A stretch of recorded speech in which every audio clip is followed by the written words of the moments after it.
Bonjour à tous. Dans ce tutoriel, je partage avec vous quelques bonnes pratiques dans la conception d'un cours. Le premier point concerne la police et les couleurs. N'utilisez pas plus de 3 polices ou 3 couleurs sur une page, parce que si vous en utilisez beaucoup, vos apprenants auront du mal à télécharger la page et à naviguer dans le cours.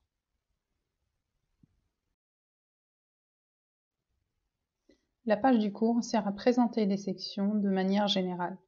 Alors n'utilisez pas cette page pour afficher le contenu, mais dans les sections, vous pouvez partager les différents types de ressources.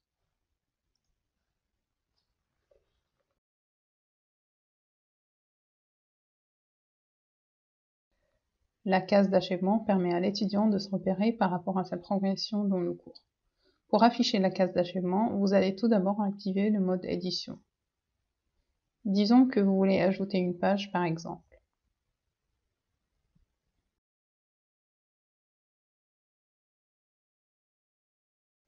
Dans les paramètres de cette ressource, nous avons le champ achèvement d'activité.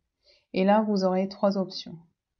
Ne pas afficher l'état d'achèvement, ce qui est l'option par défaut, c'est-à-dire qu'il n'y aura aucun indicateur d'achèvement affiché dans le cours pour cette activité. Deuxième option, les participants peuvent marquer manuellement cette activité comme terminée et c'est l'étudiant qui coche lui-même la case d'achèvement. Et enfin, afficher l'activité comme terminée dès que les conditions sont remplies.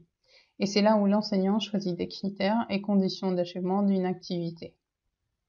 Pour terminer, j'enregistre l'activité et je quitte le mode édition.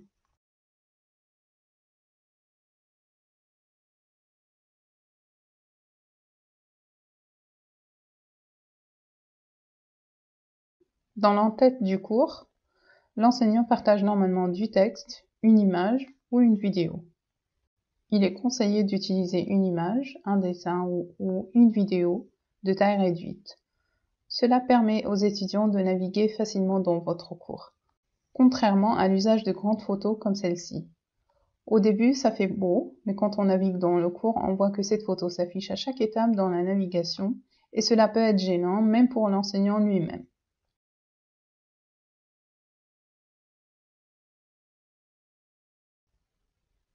Si vous souhaitez changer la place d'une section ou d'un bloc, il suffit juste de vous mettre en mode édition, puis faire un glisser-déposer.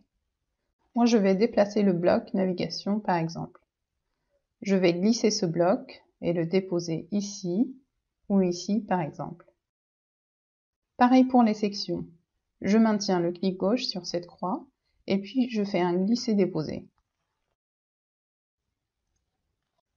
Je quitte le mode édition et voilà, vous pouvez voir que dans ce cours, je n'ai pas utilisé beaucoup de couleurs. La page du cours contient des sections avec une petite description pour chacune de ces sections. J'ai choisi que les apprenants cochent manuellement la case d'achèvement.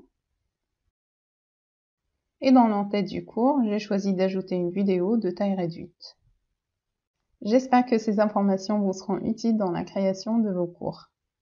Bon courage et à très bientôt!